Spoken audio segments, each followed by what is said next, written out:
Nah, jadi aku tuh kaget banget. Kita kan pas SMA dari IPS. Nggak taunya pas SSKB itu yang keluar fisika. Nah, kayak keluar sin kostan, alfa beta beta gitu. Gimana aku tahu kan? Jadi pusing.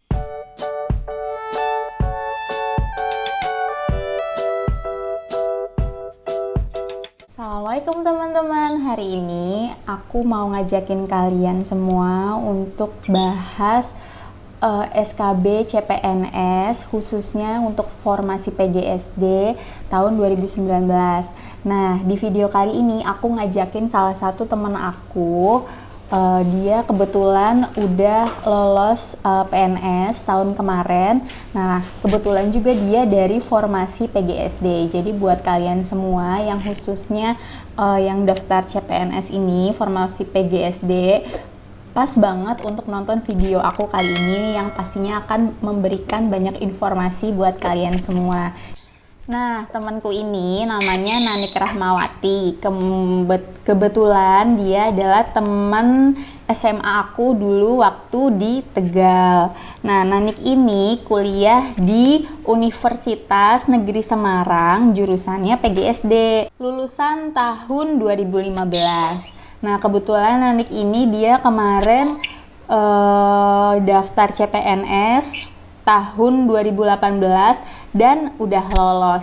Jadi aku mau gali informasi nih buat teman-teman semua yang ikutan CPNS jurusan PGSD juga. Jadi ikutin terus ya. Oke, langsung aja wawancaranya ya. Nanik dulu ikut CPNS tahun 2018 ya? Iya, 2018. Terus penempatannya di mana nih milih formasinya? Aku tuh waktu itu milihnya di SD Negeri Lui Jawa 2. Itu tempatnya tuh di Kecamatan Jatinegara, salah satu kecamatan di Kabupaten Tegal gitu. Masih satu kabupaten ya, sama tempat tinggal berarti? Aku berarti daftarnya sebagai CPNS daerah, CPNSD Kabupaten Tegal. Gitu, formasinya PGSD. Emang mungkin PGSD tuh dari tahun ke tahun formasinya banyak ya, banyak peminatnya nih. Jadi mungkin ini teman-teman semua butuh banget informasi tentang videoku yang satu ini. Nah, langsung aja. Berhubung kita akan sebentar lagi bulan September kita akan menghadapi tes SKB, di mana tahapan setelah tes SKD. Jadi aku mau langsung aja tanya-tanya SKB sama Nani. Kebetulan kan SKB itu kan baru ya, baru di tahun kamu kan, Nik? Iya. Ya, jadi belum banyak yang tahu nih. Belum banyak yang tahu teman-teman tentang SKB itu gimana, pelaksanaannya gimana. Nah, mungkin dari pengalaman temanku ini, Nanik, bisa kasih informasi buat teman-teman semua. Oh iya, Nik. Untuk tes SKB-nya itu berapa soal sih? Jumlah soalnya itu 100. Kayak tes SKD sama 100 soal. Dalam rentang waktu 90 menit. Jadi satu soal tuh dikerjain kurang dari 1 menit. Itu juga pakai komputer juga, cat juga. Pakai cat biasa. Kayak pas SKD gitu sama. Oh gitu. Terus pelaksanaan tes SKB-nya itu ada di setiap daerah atau kabupaten atau provinsi? Itu jadi tesnya itu setiap daerah itu sendiri-sendiri, tapi penempatannya itu waktu itu kayak Kabupaten Tegal, Kabupaten Brebes, itu dia tesnya di Gor Purwokerto. Gitu. Nah, ini adalah mungkin informasi yang paling ditunggu teman-teman nih, tentang apa sih sebenarnya yang ada dalam tes SKB itu, isinya apa aja. Nah, kita langsung tanyain aja nih sama Nanik. Nik, waktu itu gimana sih pengalaman kamu ikut SKB? Pengalamannya sih itu bener-bener surprise banget, karena tahun aku tuh tahun pertama ada SKB, belum tahu sih, kayaknya tahun sebelumnya ada cuman nggak familiar gitu loh. Kayak tes CPNS yang bener-bener diadain serentak itu kan baru di tahun 2018 tuh, setelah moratorium beberapa tahun. Nah, di situ dari zaman dulu itu cuman ada tes SKB lah. Pas tahun aku itu ada tes SKB-nya. SKB itu jadi aku setelah pengumuman aku lolos ke tahap SKB itu cuman beberapa minggu aku langsung tes SKB-nya itu. Makanya proses aku belajar pun nggak Iya, terlalu berarti lama. dari pengumuman ke tes itu jeda waktunya cepet banget. Iya, tahun kemarin tuh cepet banget. Tapi kalau tahun ini kayaknya lebih lama. Soalnya kan berarti habis pengumuman, terus kemarin ada COVID kan. Jadi kan ditunda-tunda-tunda. Sebenarnya waktu ditunda itu efektif sih buat belajar. Oh ya teman-teman, jadi aku mau tanya nih sama Nanik, dalam tes SKB itu dia itu mencakup apa aja sih soal-soalnya? Langsung aja kita tanyain ke Nanik ya. Jadi gimana Nik, soal SKB itu mencakup apa aja sih di dalamnya, materinya?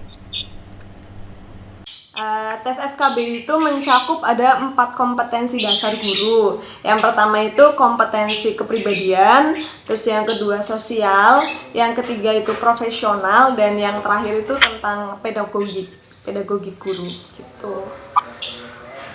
Jadi ada 4 kompetensi dasar ya yang memang harus dimiliki sama guru. Nah itu adalah itu adalah poin-poin yang ada di dalam tes SKB itu sendiri. Yang pertama itu tadi ada mencakup poin kepribadian. Kepribadian itu dia mungkin tentang apa? Tentang profesi guru gitu ya? Apa tentang soal-soalnya psikologi gitu nih? Jadi kalau bagian tes kepribadiannya itu untuk kompetensi kepribadian itu tentang misal tentang ada kasus murid, terus gimana sih kita tuh sebagai guru ngadepinnya, terus cara motivasi siswanya tuh gimana, terus misal ada permasalahan di dalam kelas, nah kita sebagai gurunya itu harus gimana sih gitu. Lebih ke kayak gitu kalau soal untuk kepribadian. Nah itu untuk kepribadian tadi. Untuk soal pedagogiknya itu gimana? Apa bedanya? Kalau pedagogik itu kayak soalnya tentang RPP, metode pembelajaran, media pembelajaran, terus penelitian tindakan kelasnya, cara ngatur kondisi kelas. Jadi tentang teori-teori lah gitu, teori-teori tentang keguruannya, strategi pembelajaran dan lain-lain. Mungkin ada yang belum tahu ya di sini pedagogik itu apa sih gitu. Jadi kalau misalnya di SKB itu di sini ada namanya kompetensi dasar ya. Kompetensi dasar guru itu ada kepribadian, ada pedagogik. Nah mungkin kalau misalnya yang kepribadian itu yang bersifat non teknis, itu tuh mencakup kayak gimana cara mengatasi masalah murid, atau kalau misalnya kita dihadapkan dengan murid yang seperti apa, guru itu harus memposisikan diri bagaimana gitu. Itu kan bersifat non teknis. Nah kalau yang pedagogik ini mungkin dia itu yang bersifat lebih yang ke teknis. Jadi kan kalau misalnya jadi guru nih, semua dulu kan aku juga kebetulan kuliah guru juga ya. Jadi ada ya Nik ya di situ pelajarannya tentang ke teknis pembuatan RPP, media pembelajaran, terus apalagi nih tadi nih Prinsip pembelajaran, metodologi pembelajaran. Itu juga kalau teman-teman pastinya udah pada belajar lah waktu kuliah dulu. Nah kemudian ada poin ketiga dan keempat itu apa nih? Yang ketiga itu ada profesional. Poin profesional itu tentang masuknya ke materi gitu loh, kayak ada matematika. Jadi kalau guru itu kan ada pelajaran matematika, bahasa Indonesia, IPA, IPS, sama PPKN. Nah di profesional itu ya mencakup dari kelima pembelajaran itu. Cuman pas kemarin aku SKB sih aku ngerasanya banyak di materi fisika. Jadi IPA-nya itu ke fisika sama matematikanya gitu. Kalau PKN-nya itu ke undang-undang gitu. Kalau bahasa Indonesianya itu kayak paragraf, terus menentukan ide pokok gitu. Kalau fisikanya itu kayak sinar gamma, terus sinar UV, terus tentang percepatan, terus menghitung kuat arus, gerhana matahari, dan lain-lain lah. Jadi IPA itu banyakan fisikanya ya daripada biologinya. Apa emang nggak ada, bener-bener nggak ada biologi, adanya fisika aja? Pas bagian fisika Pas bagian fisika ini. Seingat aku sih aku dapetnya fisika gitu, tapi nggak menutup kemungkinan menurut aku bisa jadi tiba-tiba ada soal mungkin biologi kayak gitu, karena itu masih masuk dalam rumpun IPA kan gitu. Tapi kalau aku sih kemarin rasanya banyaknya di fisika. Tadi nomor 4 belum ya? Poin nomor 4 belum ya? Yang poin keempat itu sosial. Sosial itu bentuknya nanti kayak soal cerita juga, mirip-mirip sama kepribadian lah gitu. Cuman kalau sosial kan lebih ke sifat sosialnya guru itu gimana. Tapi bentuk soalnya menurut aku mirip banget sama yang kepribadian. Ya, jadi teman-teman bisa buat bahan persiapan juga nih. Pengalamannya Nanik bisa dipelajarin untuk bahan persiapan teman-teman semua. Nah, ini menurut kamu pembagiannya sama nggak sih antara 4 poin tadi itu, 4 soal profesional, pedagogik, sama yang kepribadian itu soalnya itu banyakan yang mana atau campur kamu nggak tahu, pokoknya 100 soal itu mencakup semuanya gitu? Aku nggak tahu kadarnya berapa. Beda sama kayak tes SKD. Kalau tes SKD itu kan jelas berapa soal TWK, berapa soal TIU gitu. Tapi kalau pas SKB, pokoknya jumlahnya ada 100 soal. Itu nggak ada pembagiannya, semuanya campur aduk. Tahu-tahu kamu ngerjain nomor 1 matematika, tahu-tahu nomor 2 tentang sosial, tahu-tahu nomor 3 tentang fisika gitu. Jadi nggak ada sempet kepikiran buat mikir kadarnya ada berapa ya, terus pembagiannya lebih banyak yang mana ya gitu. Tapi lebih ke ya udah, pokoknya ada soal di depan dihadepin, langsung next gitu, karena semuanya udah nyampur gitu. Nah, ini menurut kamu sendiri nih Nik ya, menurut feelingnya kamu tuh banyakan soal yang mana sih yang keluar di antara 4 itu, yang kayaknya ini lagi gitu? Yang mana? Aku ngerasa bangetnya sih keluar banyaknya itu yang profesional, apalagi fisika. Karena nggak tahu ya, mungkin apa sugestinya aku yang ngerasa fisikanya tuh banyak banget sama matematika, atau karena aku yang memang nggak bisa ngerjain jadi kayak kok fisika lagi, udah aku next lah kok fisika lagi gitu, di next kok ketemunya ini lagi gitu. Aku ngerasanya sih banyaknya profesionalnya gitu. Kalau yang di aturan tes SKB kemarin kamu tuh, kalau misalnya benar itu misalnya poinnya berapa, kalau nggak diisi kalau salah itu minus gitu nggak sih? Enggak, jadi kalau benar itu nilainya 5, tapi kalau salah ya nilainya 0. Makanya mendingan dikerjain aja. Oh gitu, rentangnya 5 ya, tapi kalau nggak dikerjain 0 gitu. Nah itu kan basis komputer ya, jadi kalau misalnya kamu udah misalnya nih nomor 1, 2 gitu, next kalau misalnya kita belum kerjain nih nomor 2, terus kita next ke nomor 3, itu bisa balik lagi nggak sih? Bisa, makanya kalau misalnya kayak aku kemarin, kalau nggak bisa aku next lagi, kalau nggak bisa next lagi, daripada mikirin soal yang emang aku nggak bisa terus habis itu kehabisan waktu. Jadi mendingan kalau misalnya yang aku nggak tahu, aku skip gitu, nanti bisa balik lagi kok, ada di komputernya. Itu mungkin tips juga ya buat kalian semua gimana cara ngerjain tes di SKB itu. Nah ini kan basisnya chat ya, jadi dari sananya itu kita dikasih coret-coretan nggak sih Nik? Apa dikasih pensil, kertas sendiri, atau kita bawa dari rumah? Kita itu di sana dikasih ballpoint sama dikasih 1 lembar kertas HVS gitu buat oret-oretan kita di sana. Pas masuk emang kita cuman bawa kartu ujian aja. Oh gitu, oke. Pakaiannya hitam putih ya, kayak SKD sama? Hitam putih, sepatu pantofel hitam, jangan ada warna-warnanya, kalau ada nanti dilakban. Oh gitu. Beneran dilakban? Dilakban hitam. Oke, terus kalau kita selesai ngerjain nih, itu tuh skornya langsung kita tahu nggak sih, langsung muncul nggak sih skor SKB-nya itu?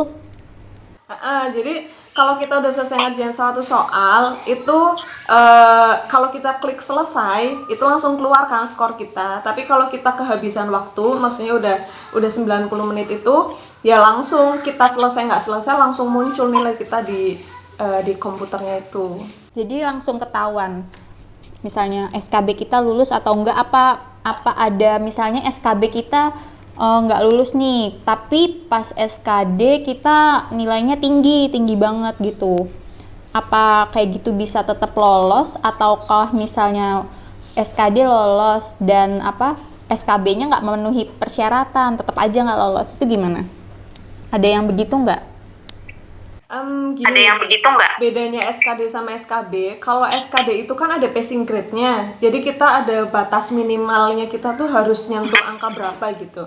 Tapi kalau SKB itu nggak ada batas minimalnya, jadi dapat nilai berapapun itu nggak ada masalah masuk nggak masuk. Yang penting dalam formasi kita itu kita dapat pas diakumulasi nilainya tinggi, ya berarti kita yang lolos. Oh gitu. Ini juga informasi teman-teman. Jadi kalau SKB itu berbeda dari SKB. Jadi kalau SKB itu dia itu tergantung dari formasi yang dibutuhkan ya. Iya Nik ya?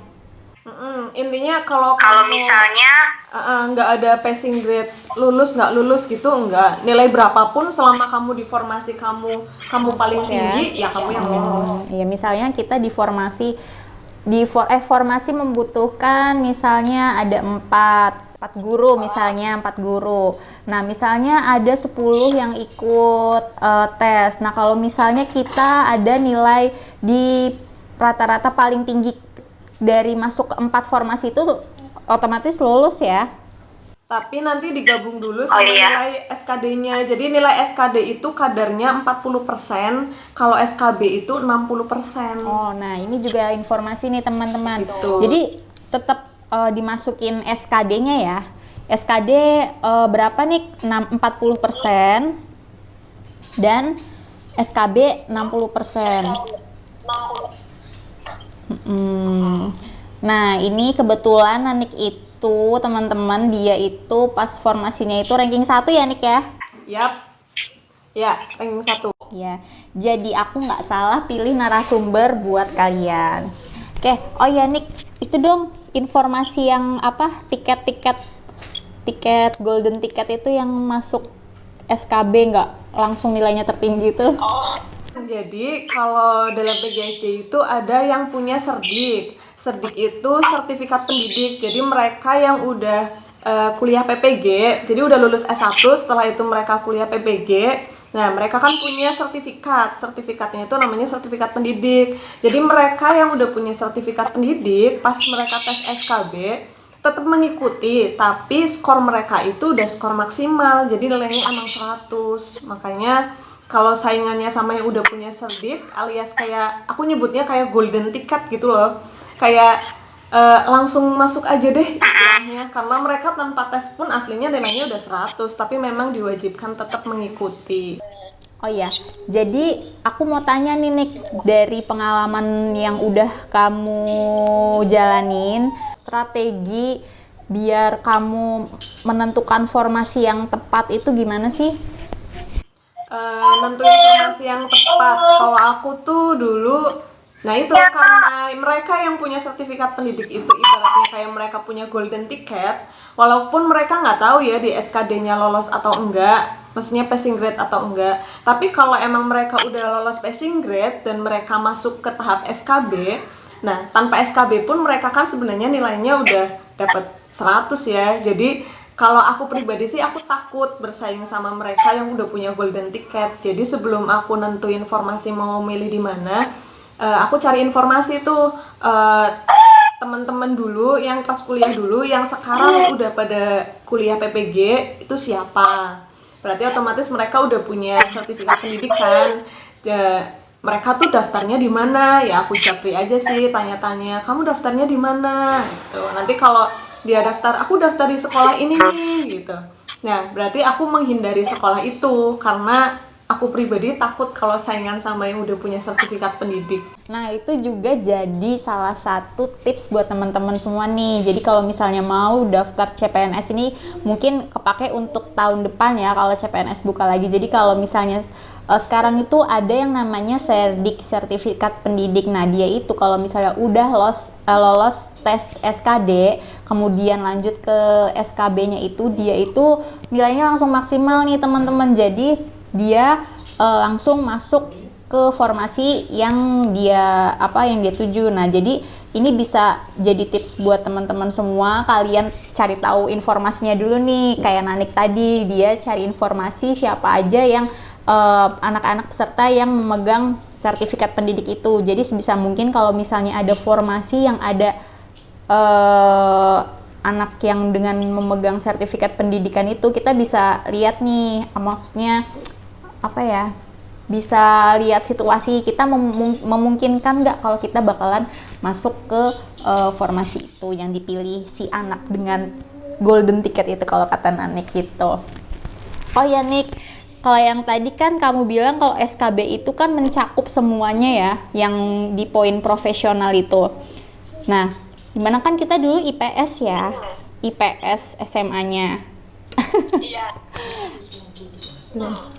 Nah, terus itu kan dia dapatnya materinya semuanya kan ya. Kalau kamu ini sendiri, gimana sih tipsnya itu ngerjain soal-soal biologi, fisika yang mana kamu nggak pernah tahu sebelumnya pas di SMA, itu kamu bisa lolos SKB-nya.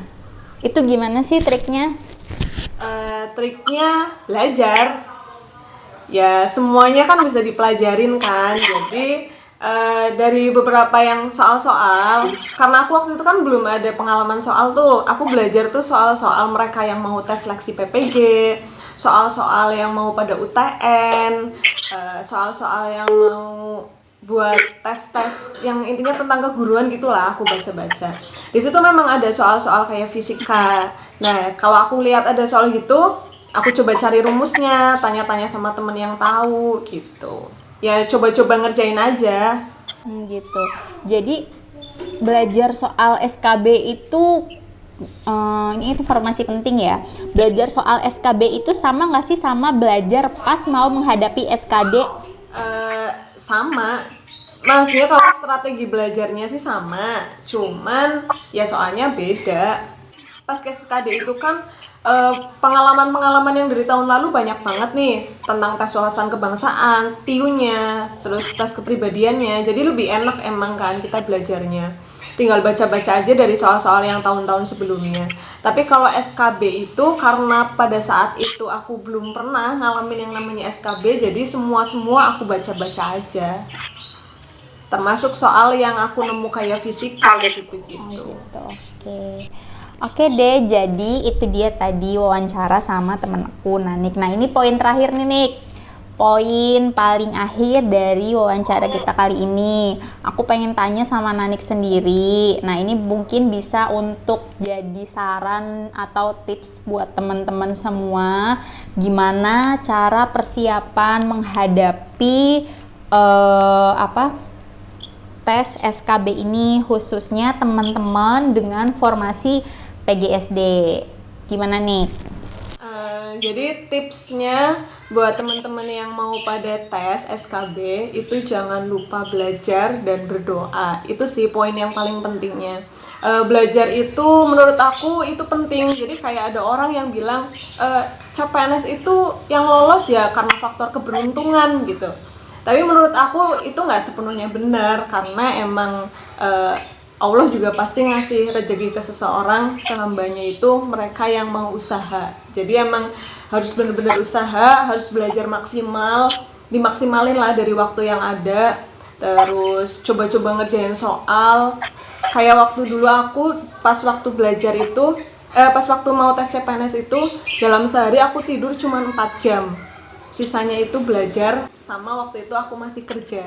Gitu. Nah, di situ kalau udah belajar, kita udah usaha maksimal, pada saat tes jangan lupa, maksudnya pada saat sebelum tes itu juga kita udah berdoa lah ya. Ya Mas, tiap hari harus berdoa. udah usaha, berdoa. Kalau ternyata hasilnya memang nggak sesuai sama yang kita harapkan, berarti emang Belum itu rezeki. jalannya dari Allah gitu, belum waktunya gitu. Yang penting kita udah usaha. Ya gitu ya. Jadi teman-teman semua yang masih beranggapan nih di sini kalau misalnya masuk CPNS itu adalah faktor keberuntungan, itu sama sekali enggak gitu ya. Sebenarnya semua yang kita ingin capai itu harus ada perjuangannya dulu.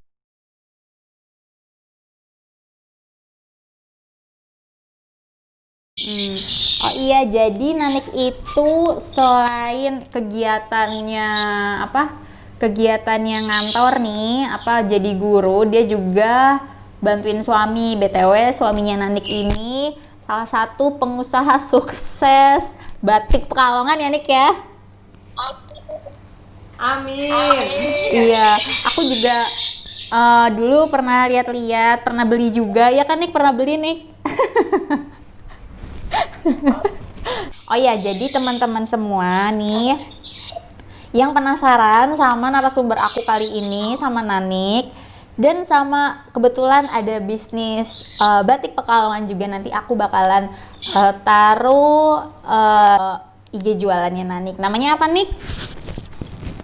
Jualannya? Ononan batik. Nah, itu Ononan Batik. Ononan batik. Iya. Nah, itu dia tadi wawancara aku sama Nanik. Semoga informasi yang aku gali dari temanku Nanik ini bisa bermanfaat untuk teman-teman semua dalam mempersiapkan tes lanjutan masuk CPNS, yaitu tes SKB khususnya di profesi PGSD. Jadi buat teman-teman semua nih, kalau masih punya kritik atau saran atau pertanyaan, bisa ditulis di kolom komentar, nanti insya Allah akan aku jawab. Atau kalaupun misalnya ada banyak lagi yang bener-bener harus digali informasinya, nanti akan aku buatkan video lanjutannya gitu. Oke, jadi jangan lupa kalau kamu suka sama video aku, di like, komen, dan subscribe juga biar kamu gak ketinggalan videoku selanjutnya. Oke, assalamualaikum, semoga bermanfaat ya.